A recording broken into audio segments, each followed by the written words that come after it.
If we go a bit deeper, can you help us understand what happens at the metallurgical level during welding in DED? Yes, of course.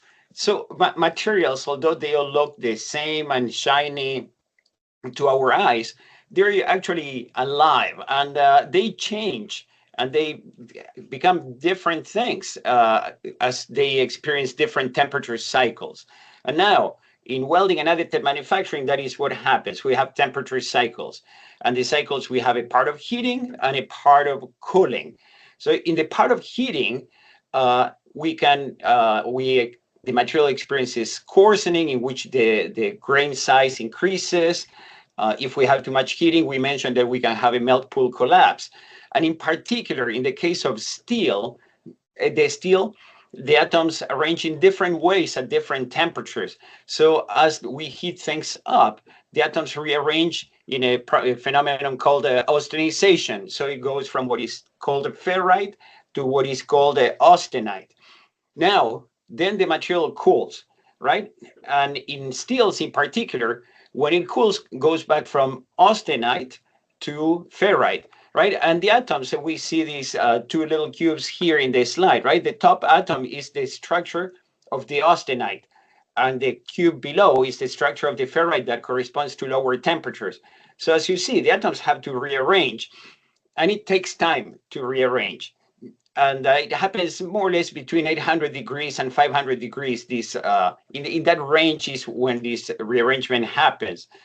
Depending on how fast that rearrangement goes, is what happens to the material. So the rate, the velocity, the time it takes to transform is an essential variable.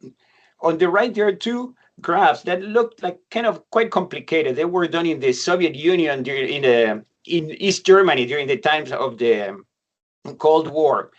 We see in the top graph something that has many diagonal lines from top left to bottom right. That is what is called a CCT diagram.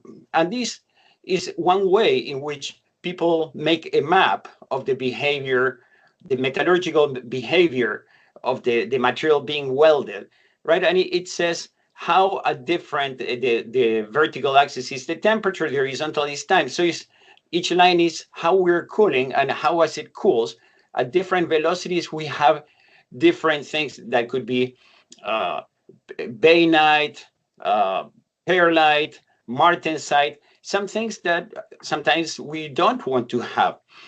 The bottom graph here has 6 curves, right? 3 go down and 3 go up.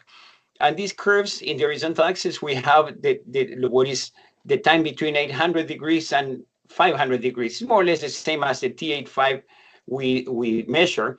And it tells us how the properties vary so much with the T85. So the curves going down indicate strength and indicate hardness. And it shows how with more longer T85s, we are softer, and the material is less strong. On the other hand, with longer T85s, the material becomes tougher and has more elongation.